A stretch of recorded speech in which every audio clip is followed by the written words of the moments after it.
अस्सलाम वालेकुम नाज़रीन, इस वक्त मैं थाने में मौजूद हूँ और मेरे साथ वो मुल्ज़िम मौजूद है जिस पर इल्ज़ाम है कि उसने अपनी बहू और उसकी आशना को बेदर्दी से कत्ल कर दिया। यानी कि ये उसका ससुर है और इसने गैरत के नाम पर 2 जाने ले ली। इसने ऐसा क्यों किया, इसी की जुबान से जानते हैं। क्या नाम है बाबा जी आपका? फकीर मामा। बाबा जी नाम तो आपका बड़ा मोतबर है, तो आपने जो गुनाह किया है, जो जुर्म किया है, वो कोई इतनी अच्छी बात मैंने नहीं किया जी। किसने किया? मोहम्मद शरीफ ते मोहम्मद अपना गुलाम बास ते अब्दुर्रहमान। वो कौन है? वो मेरे रिश्तेदार हैं। आपकी बहू थी ये? हाँ जी।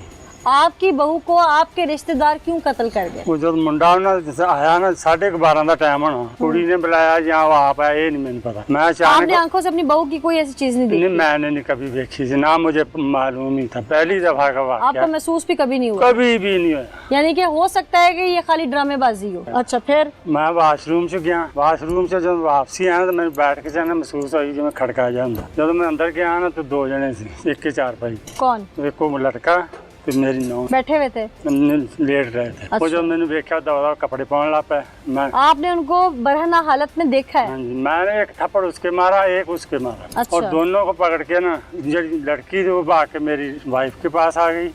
जो लड़का आपकी बीवी भी घर में थी तो आपकी बहू ने इतनी जुर्रत कर ली? वो कमरे में रात को बारिश पड़ी थी, वो कमरे में ये रात का वक्त था? हाँ जी, रात का। अच्छा, फिर? वो जब मैं फड़ के तो एक थप्पड़ मुंडे से मारा, उन्होंने मैं तू के अंदर कमरे तार देता। आपका बेटा कहाँ था? मैं कराची में काम करता। अच्छा, फिर जी ना मैं आपकी बेटी को मैं क्या जी तुसी उन्होंने ਉਹਦੇ घर आए फोन करो बहू के घर वालों को। हाँ जी, मैनू कहने लगे तुसी मार दो। मैं कहा मेरे च इन्नी वाह नहीं। मेके कहने लगे बहू के? हाँ जी। अच्छा, तुसी इन्हू मार दियो, असीं तुहानू कुछ नहीं। मैं कहा नहीं, साडे च इन्नी हिम्मत नहीं, मैं गरीब आदमी हाँ ते मैं नहीं मार सकदा। वो मुड़ के फिर दोबारा असीं फोन किया, वो फिर भी ना आए। फिर असीं ਉਹਦੇ लड़के ਨੂੰ फोन किया, या लड़की का बाप था, वो कराची में था। उसको ਉਹਨੂੰ ਕਿਹਾ, वो कहने लगा जी मैं ना जी आपके अब्बे ਨੂੰ ਤੇ ਇਹਨਾਂ ਭਾਈਆਂ ਨੂੰ ਘਲਾਉਣਾ ਤੋਂ ਲੈ ਜਾਣਗੇ। ਜਦੋਂ ਆਏ ਆਉਂਦੇ ਹੀ ਜੀ ਉਹਨਾਂ ਨੇ ਸਾਨੂੰ ਕੋਈ ਗੱਲ ਨਹੀਂ ਕਰਨ ਦਿੱਤੀ। कोई कुहाड़ी ना डाय पिया, कोई सोटे ना डाय पिया। यानी लड़की के मैकों ने लड़की को मारा है? इन्होंने तिन्ना ने मारा। आपने बचाने की या बाहर मोहल्ले में एक शोर शराबा करने की कोशिश मैंने नहीं किया। मैं कमा जी आपके सामने उन्होंने लड़की को और उसकी आशना को कत्ल कर दिया। वो जदों ना मुड़ के मैनू कहने लगा भी अगर जे तू ना बयान दिते ना तो मैं तेरे 2 बच्चे जेडे ना कराची काम कर दो मरवा दूंगा। ये क्या के गए आपको? हाँ जी, उस लड़की का दादा क्या के गया आपको? हाँ, वो बैठा रहा जी जब तक मैंने बयान नहीं दिए, मुझे पकड़ के लेकर इधर लाया ही नहीं, जब तक उठे बैठा रहा। अच्छा, फिर? तो आज आपको अपने बेटों के कत्ल का या उनके डैमेज का डर नहीं है जो आज आप मुझे बयान दे रहे हैं, या उस दिन आपको डर था?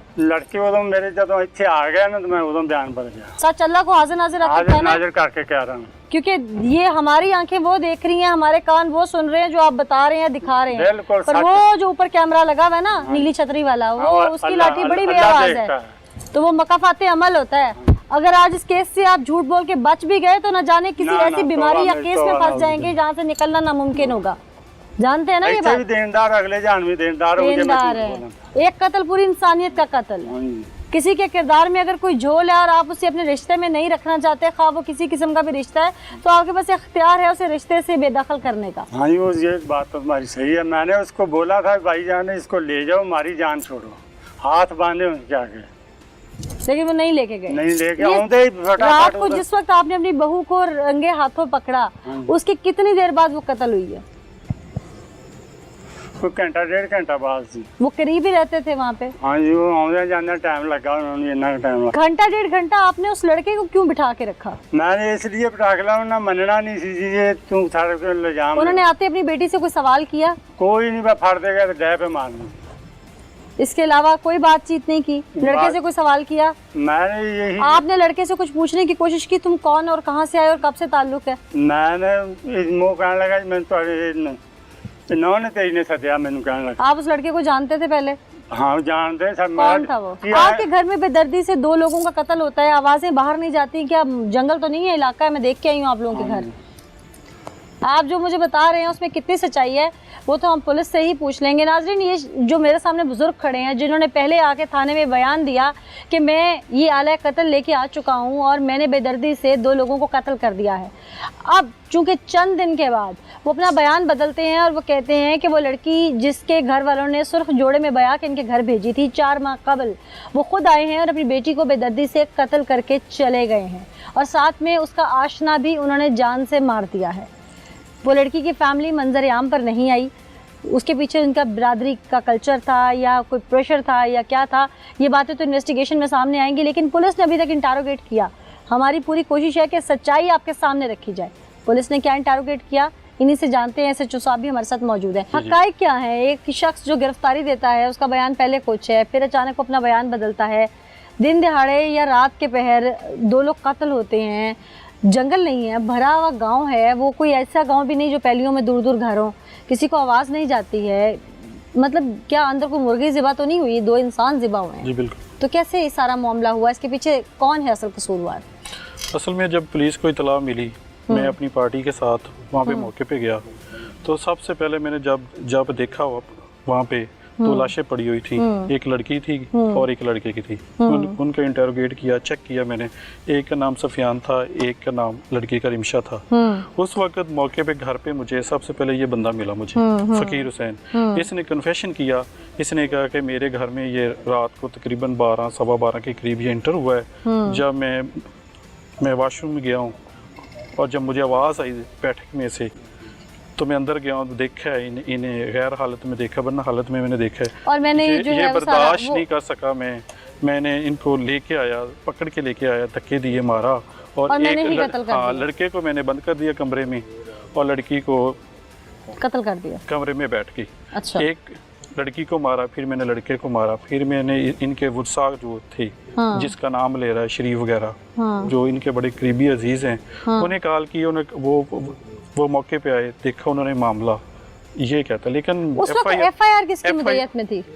FIR जिनका कत्ल हुआ है लड़के के वालिद के, लड़की के घर वालों की तरफ से कोई किसी किस्म का स्टेप नहीं लिया?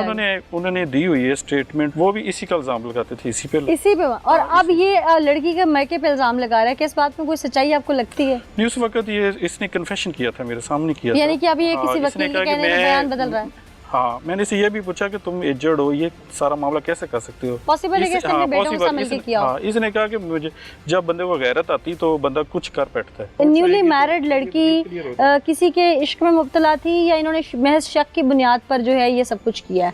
नहीं, लड़का तो उनके घर में मौजूद था। ये औरत के ही हाथ में होता है कि वो अपने बेटे की तरबियत अच्छी करे, क्योंकि तरबियत मर्द जो होता है वो तो बाहर कमाने के लिए जाता है, उसका भी कुछ ना कुछ रोल होता है, लेकिन मेजर जो होता है वो माँ का होता है। माँ जो है वो अगर अपने बेटे की अच्छी तरबियत करेगी, जो चीज़ औरत के लिए गलत है वो मर्द के लिए भी तो गलत है ना। हमारी सोसाइटी में जो सब कुछ गलत है वो सिर्फ औरत के लिए है, मर्द के लिए नहीं है। हालांकि दोनों को इक्वल लेके चलना चाहिए। जो चीज़ उनके लिए नहीं ठीक तो हमारे लिए भी नहीं ठीक, और जो हमारे लिए नहीं ठीक उनके लिए भी नहीं ठीक। अच्छा ही मर्द बनेगा और वो अपनी बीवी को भी प्रोटेक्ट करेगा, अपनी बेटी को भी, अपनी बहन को भी, उसके लिए भी अच्छा सोचेगा।